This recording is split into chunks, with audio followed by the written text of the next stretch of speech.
warahmatullahi wabarakatuh. Kami dari kelompok dan yang beranggotakan 3 orang, yaitu saya Nova Radia Beatrisadi dengan NIM 10828022 dan 2 rekan saya. Dan saya Ali Fitwalkan Mahendra dengan NIM 10828004. Saya Muhammad Rafi Iswantara Mukti dengan NIM 10828017. Pada presentasi kali ini, kelompok kami akan membahas mengenai perencanaan fisik bangunan rumah sakit dan rencana strategis rumah sakit. Untuk materi yang pertama akan disampaikan oleh rekan saya, dipersilakan.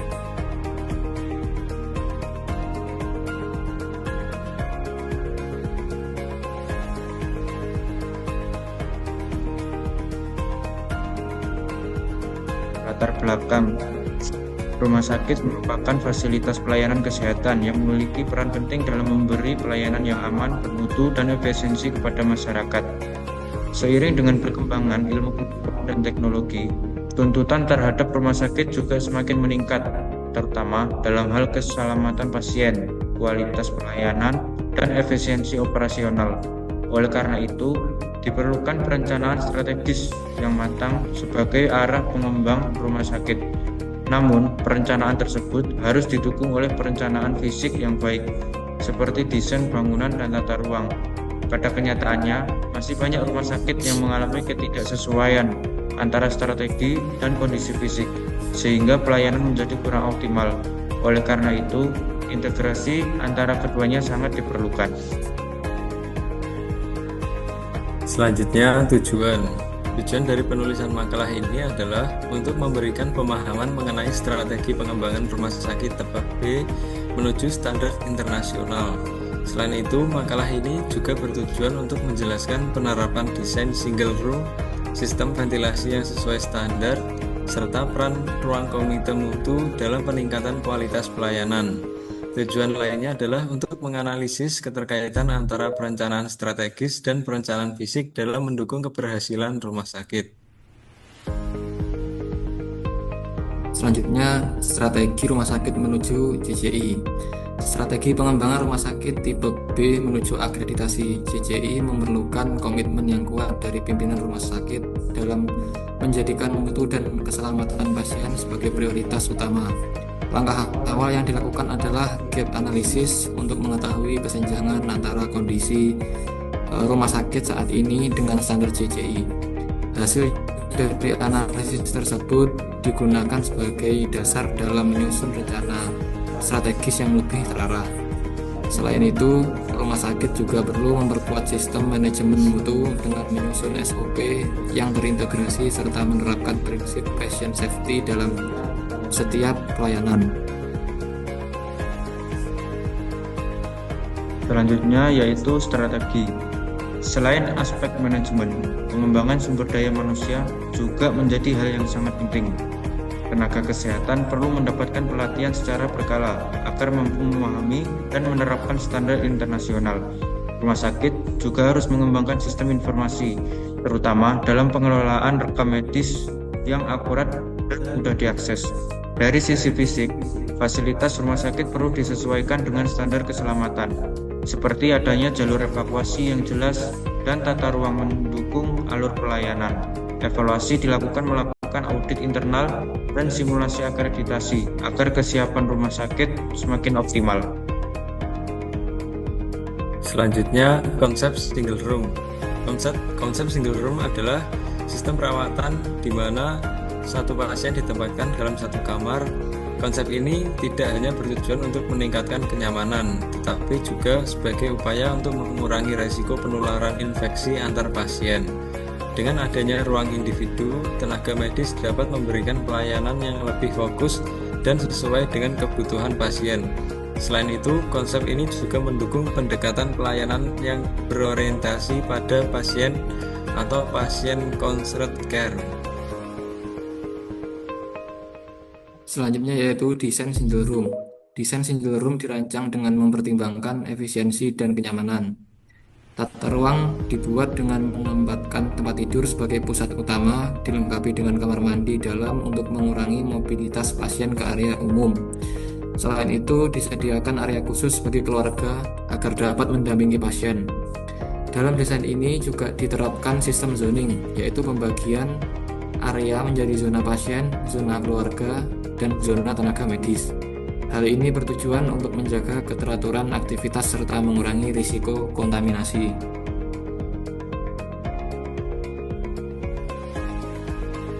Yang selanjutnya yaitu manfaat single room. Penerapan single room memberikan berbagai manfaat yang signifikan. Salah satunya adalah mengurangi risiko infeksi nosokomial karena pasien tidak berbagi ruang dengan pasien lain. Selain itu, privasi pasien lebih terjaga, sehingga pasien merasa lebih nyaman selama proses perawatan. Kondisi ini juga dapat meningkatkan kepuasan pasien terhadap pelayanan rumah sakit. Dalam jangka panjang, penerapan konsep ini dapat meningkatkan citra rumah sakit sebagai fasilitas kesehatan yang modern dan berkualitas. Selanjutnya, ventilasi rumah sakit. Sistem ventilasi di rumah sakit merupakan salah satu komponen penting dalam menjaga kualitas udara di dalam ruangan. Ventilasi berfungsi untuk mengatur aliran udara, jumlah pergantian udara, serta menyaring udara dari partikel berbahaya. Penggunaan filter seperti HEPA sangat penting karena mampu menyaring partikel kecil seperti bakteri dan virus. Dengan sistem ventilasi yang baik, lingkungan rumah sakit menjadi lebih aman bagi pasien dan tenaga kesehatan. Setelah itu, jenis ventilasi. Dalam rumah sakit, terdapat beberapa jenis sistem ventilasi yang digunakan sesuai dengan fungsi ruangan. Ruang isolasi menggunakan tekanan negatif untuk mencegah penyebaran penyakit keluar ruangan, sedangkan ruang operasi menggunakan tekanan positif untuk menjaga agar udara tetap steril. Selain itu, suhu dan kelembapan ruangan juga harus diatur sesuai standar agar tidak mendukung pertumbuhan mikroorganisme. Sistem ventilasi juga perlu dirawat secara rutin agar tetap berfungsi dengan optimal. Kemudian, ruang komite mutu. Ruang komite mutu memiliki peran penting dalam meningkatkan kualitas pelayanan rumah sakit. Di ruangan ini dilakukan berbagai kegiatan seperti pemantauan indikator mutu, evaluasi kejadian tidak diharapkan, serta penyusunan rencana perbaikan. Komite mutu juga berfungsi sebagai penggerak perubahan karena hasil analisis yang dilakukan menjadi dasar dalam pengambilan keputusan manajemen.